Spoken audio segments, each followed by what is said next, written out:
I kind of compiled 8 steps, 8 skills to becoming great that I think we've never really touched upon to maximize what everybody wants to achieve in this company. So number 1, we're going to start with intro. Your opening is everything. When you're dealing with clients, or if you're a manager dealing with new people, you got to understand everyone's going to judge you. Those first 3 to 5 seconds are important. You got to be able to smile. That's a welcoming piece to people. People can tell when they're talking to someone who's happy. You need in your intro to make it sound like you are having the absolute best day of your life while representing the best company in the world, and you're out carrying any and all issues in your life. Figure out how to get your point across in 30 seconds or less. Don't say something in 20 words if you could say it in 2. Keep it simple. You need to have a delusional belief that any person loves you. Number 2 is self-belief. You'll never earn more than your own self-worth. That's because you're going to put limitations on what you can earn, what you can do, and where you can go in life. So if you go into a presentation saying,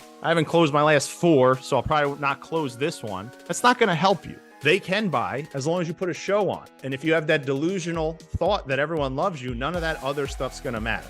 To get that income you wanted, to become that person you want, you have to realize those people that have it have surpassed this insecurity of, I hope people like me. I hope they respect what I do. I hope they understand my dreams and goals. Nobody's going to understand dreams and goals like that. Number 3 is the biggest criticism of myself when I first started: public speaking.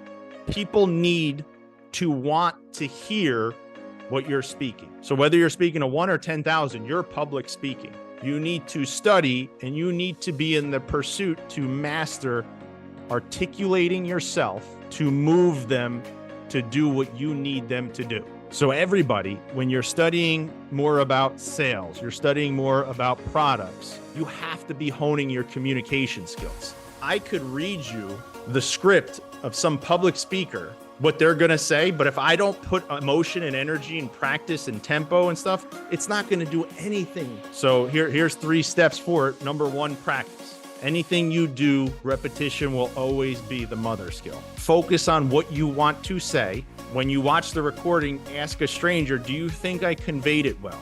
2, you got to have a winning energy. Your speaking has to be alive. It doesn't need to be rushed, and it has to have desire. And 3, is what you're saying something people want to hear? If yes, continue to get better. If no, continue to get better. Number 4, self-investing. At some point, everything in your life is going to happen because of you. Formal education will make you a living. That teaches people how to go and get a paycheck. Self-education is where you make a fortune. So if everything in your life happens because of you, that means security is going to come from you. Skill stacking will separate the good from the great to the unstoppable. What do you think the main reason people don't consistently educate themselves, self-educate themselves? There's a shortage of commitment in this world. Most people try to avoid getting better at the things they're bad at and try to hone in on the things they're great at. Number 5 is listening. If people like you, your intro, they'll listen. If people listen, they'll believe you. And if they believe you, they'll buy from you. So to me, if I'm in a room and I'm talking and I feel like people aren't listening to me, the level of desire to listening to that person drops as well. You have to listen to people without cutting them off, because I don't want to be on the inverse. If I'm presenting to a client, I don't want to cut them off, because if I cut them off, they're going to feel that way. We need to hear what people say, because what they're saying is the intel we need to make decisions. You need to hear them, because hearing them means you're playing chess. Talking means you're just playing checkers. This is number 6. Time management. There is 60 minutes to an hour, and how you work those 60 minutes will determine who you are. Plan your tomorrow today.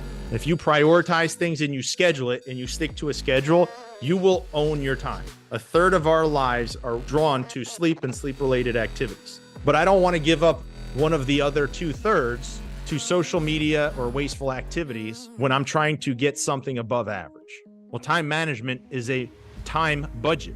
7 is skills. Skills are the new currency. They are the most transferable and the largest value storing asset. You got to understand you're never done learning or honing your skills. Those that can self-correct are forever wealthy. So if you sit there and you say, okay, I'm going to grade my presentation a 6 out of 10, what are you doing daily to make it a 10 out of 10?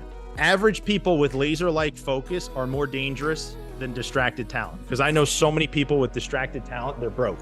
They got all the talent in the world. They have no commitment and they have no focus. I've met people that are beyond average, or I'd say below average, but just have above average focus and commitment that are massively wealthy. Skill sets are developed through sacrifice. Don't be the majority that isn't willing to commit beyond the days you want to do it. Does anyone know where winners live? Winners live where quitters quit.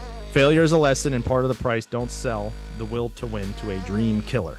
Then master the art of selling. Never accept your current level of salesmanship in terms of effort, which is dials made, and networking, what you do to brand yourself to the masses. Every day you should be hunting, pursuing, doing everything possible to make no less than 3 presentations. There's either something wrong with your effort, something wrong with your networking, or something busted in your presentation if we're not getting 3 a day. My criticism is going to be beyond what we've discussed today, because now you have a good blueprint on the mindset, the 8 steps for mindset on how to get it.